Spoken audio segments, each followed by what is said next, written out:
الحمدللہ وحدہ والصلاة والسلام علی من لا نبی بعد اما بعد۔ آج رمضان المبارک کے مہینے کا 15واں روزہ ہے۔ ہم سب جانتے ہیں کہ آدھا رمضان مکمل ہو چکا ہے۔ بس اللہ سے دل سے دعا کر لو، ناقدری کو اللہ پاک معاف فرمائے، بے ادبی کو اللہ پاک معاف فرمائے، اور جتنے دن باقی اللہ پاک ہمیں ان کی قدردانی کی توفیق و سعادت نصیب فرمائے۔ ہمارے حضرت مفتی کفایت اللہ صاحب پالن پوری رحمۃ اللہ علیہ بڑی زبردست بات بیان فرمایا کرتے تھے کہ اللہ پاک معصیت کو، یعنی بڑے سے بڑے گناہ کو صرف ایک مرتبہ اللہ سے یوں کہہ دینے پر کہ اللہ میں تجھ سے معافی مانگتا ہوں، معاف فرما دیتے ہیں۔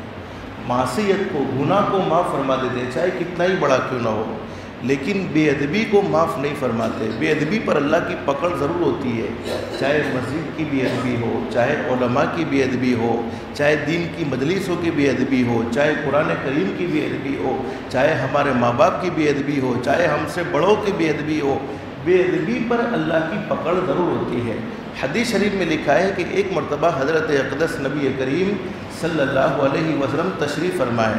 صحابہ کرام بھی حضرت نبی کریم صلی اللہ علیہ وسلم کے سامنے موجود ہیں، اور حضور صلی اللہ علیہ وسلم کی مجلس میں کھانا چل رہا ہے، اور صحابہ کرام سیدھا سادہ کھانا حضرت نبی کریم صلی اللہ علیہ وسلم کے سامنے بیٹھ کر کھا رہے ہیں۔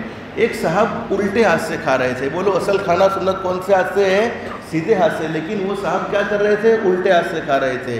اب حضرت نبی کریم صلی اللہ علیہ وسلم نے فرمایا، اللہ کے بندے، اللہ کی نعمتوں کو تم کھا رہے ہو، سیدھے ہاتھ سے کھاؤ، اس لیے کہ سیدھے ہاتھ سے کھانا یہ میرا طریقہ، یہ میری سنت ہے۔ من احب سنتی فقد احبنی ومن احبنی کان معی فی الجنہ۔ جس نے میری سنت سے محبت کی، میرے طریقے سے محبت کی، اس نے محمد الرسول اللہ صلی اللہ علیہ وسلم سے محبت کی، اور جس نے محمد الرسول اللہ صلی اللہ علیہ وسلم سے محبت کی وہ جنت میں بھی محمد الرسول اللہ صلی اللہ علیہ وسلم کے ساتھ ہوگا۔ لیکن علماء نے لکھا ہے کہ جو صاحب الٹے ہاتھ سے کھا رہے تھے ان کے دل میں گھمنڈ تھا، بڑائی تھی۔ آدمی کو بڑائی لوگوں کی نظروں سے بھی گرا دیتی ہے، اور اللہ کی نظر سے تو متکبر گر ہی جاتا ہے۔ لیکن حدیث شریف میں لکھا ہے، صحیح حدیث میں علماء جانتے ہیں، مخلوق کے درمیان بھی اللہ پاک گھمنڈی آدمی کو ایسا ذلیل اور رسوا کر دیتے ہیں جیسا ہمارے نزدیک کتا اور خنزیر کتنا ذلیل ہے، کتنا رسوا ہے۔ گھمنڈی آدمی کو بولو اللہ پاک کبھی عزت دیتے نہیں ہے۔ وہ خود سمجھتا ہوگا کہ میں بہت بڑا عزت والا ہوں، لیکن مخلوق کے درمیان گھمنڈی آدمی ذلیل ہو جاتا ہے۔ اب گھمنڈ دل میں تھا تو سوچنے لگا کہ سب کے سامنے نبی کی بات کو مان لیا تو میں چھوٹا ہو جاؤں گا۔ جیسے ہمارے امام صاحب ہمیں کچھ کہہ دے اور سب کے سامنے کہہ دے تو اپنی فضیلت یعنی اپنی چھوٹا پنا محسوس ہوتا ہے کہ سب کے سامنے مجھے کہہ دیا۔ نہیں، اگر ہم رونگ ہیں اور ہماری اصلاح کے لیے کسی نے کیا ہے تو بولو ہماری اصلاح کرنے والے سے اچھا ہمارے نزدیک کوئی ہونا نہیں چاہیے۔ لیکن اس کے دل میں تو گھمنڈ تھا، اور سوچنے لگا کہ سب کے سامنے نبی کی بات کو مان لیا تو چھوٹا ہو جاؤں گا، ذلیل ہو جاؤں گا۔ آپ انصاف سے کہو، نبی کی بات کو ماننے پر عزت تھی یا ذلت تھی؟ ارے بولو نا، عزت تھی یا ذلت تھی؟ عزت تھی کہ حضرت نبی کریم صلی اللہ علیہ وسلم کی بات مان لی ہو۔ لیکن حضور صلی اللہ علیہ وسلم سے اس آدمی نے کہہ دیا، سوچنے لگا سب کے سامنے نبی کی بات کو مان لی تو چھوٹا ہو جاؤں گا، ذلیل ہو جاؤں گا۔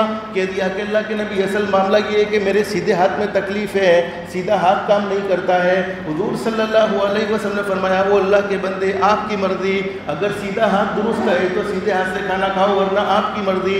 علماء نے لکھا ہے کہ کھانا کھا کر فارغ ہوا، سیدھا ہاتھ ہمیشہ کے لیے بیکار ہو گیا۔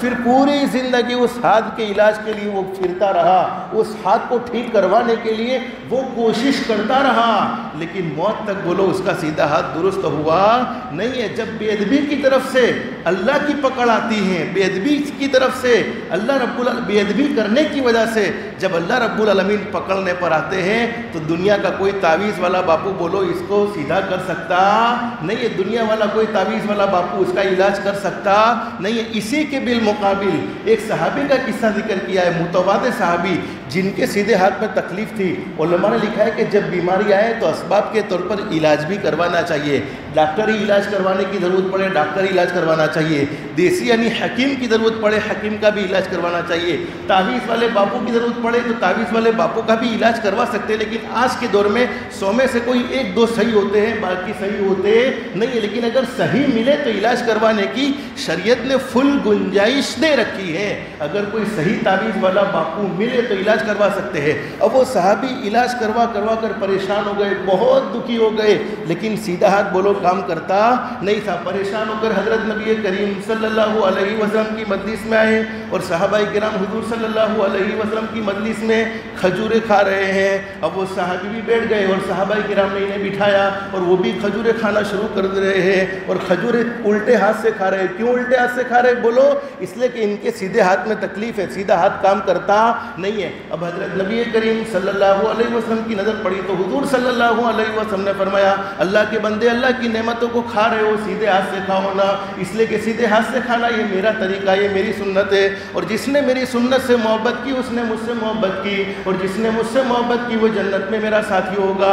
اب صحابی کو چاہیے تھا کہ اللہ کے نبی کے سامنے عذر کر لیتے۔ کیا عذر تھا؟ بولو کہ اللہ کے نبی میرا سیدھا ہاتھ کام کرتا نہیں ہے، بہت پریشان ہوں، سیدھے ہاتھ کو علاج کروانے کی بڑی فکر کی لیکن کام کرتا نہیں ہے۔ لیکن صحابی نے اللہ کے نبی کے سامنے عذر نہیں کیا بلکہ اپنے ہاتھ کو مخاطب کیا، ہاتھ سے بات کر رہے ہیں کہ اے ہاتھ تو طبیبوں سے نہیں مانا، اے ہاتھ تو حکیموں سے نہیں مانا، اے ہاتھ تو مجھ سے بھی نہیں مانا، اب تجھے حضرت نبی کریم صلی اللہ علیہ وسلم کے سامنے لا کر رکھا ہے اور حضور کی بات تو تجھے ماننی ہی پڑے گی۔ یوں کہہ کر ہاتھ کو ایک جھٹکا دیا۔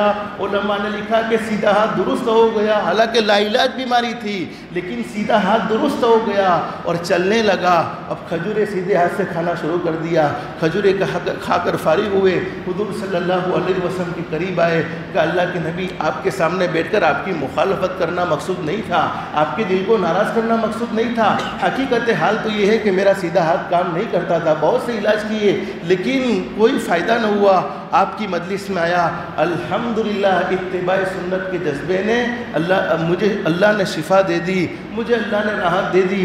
علماء نے دونوں نتیجے نکالے، جو لوگ اپنی زندگی کو سنت کے مطابق گزارتے ہیں اللہ رب العالمین انہیں بڑی بڑی بیماریوں سے محفوظ رکھتے ہیں، اور اگر بیماری لگ بھی جائے اور آدمی سوچے کہ میں سنت کے مطابق زندگی گزاروں تو اللہ پاک اسے شفا نصیب فرما دیتے ہیں۔ تو ہمیشہ اللہ رب العالمین بولو بے ادبی کی وجہ سے بڑی پکڑ فرماتے ہیں، اس لیے کوشش کرتے رہنا چاہیے۔ رمضان المبارک کے مہینے میں ہماری ذات سے بولو مسجد کی بے ادبی نہیں ہونی چاہیے، علماء کی بے ادبی نہیں ہونی چاہیے، قرآن کریم کی بے ادبی نہیں ہونی چاہیے، دینی مجلسوں کی بے ادبی نہیں ہونی چاہیے۔ روزانہ کی طرح آج بھی ایک چھوٹی سی دعا آپ کو بتلا دیتا ہوں۔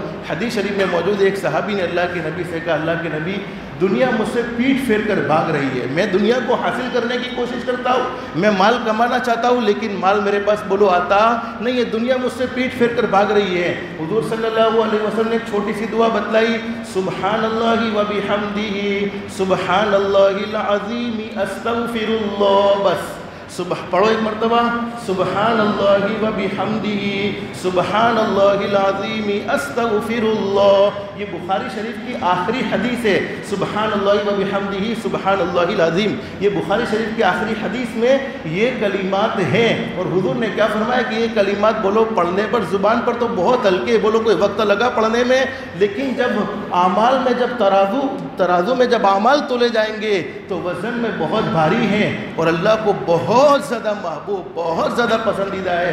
سبحان اللہ و بحمدہ سبحان اللہ العظیم استغفر اللہ۔ راوی یعنی روایت کرنے والے بیان فرماتے ہیں، وہ غریب جس نے اللہ کے نبی کے سامنے تنگ دستی کی شکایت کی تھی، فجر کی 2 رکعت سنت موقدہ پڑھ لے، پھر فرض پڑھنے سے پہلے یعنی اس کے درمیان کا جتنا وقت ہے صرف 100 مرتبہ پڑھ لے۔ بولو کون سی دعا؟ سبحان اللہ و بحمدہ سبحان اللہ العظیم استغفر اللہ۔ حدیث شریف میں روایت کرنے والے صحابی بیان فرماتے ہیں، اللہ پاک نے ان کے مال میں اتنی برکت نصیب فرما دی، اللہ پاک نے ان کے رزق میں اتنی کشادگی نصیب فرما دی کہ کبھی بولو تصور میں بھی آ سکتا نہیں ہے۔ تو روزی دینے والی ذات کس کی ہے؟ بولو اللہ کی ہے۔ بس اللہ سے دل سے دعا کر لو، اللہ ہم سب کو باقی دنوں کی قدردانی کی توفیق نصیب فرمائے۔ اللہ پاک ہم سب کو کہنے سننے سے زیادہ استخلاص اور استقامت کے ساتھ عمل کی توفیق نصیب فرمائے۔ آمین یا رب العالمین۔ وآخر دعوانا ان الحمد للہ رب العالمین۔ استغفر اللہ۔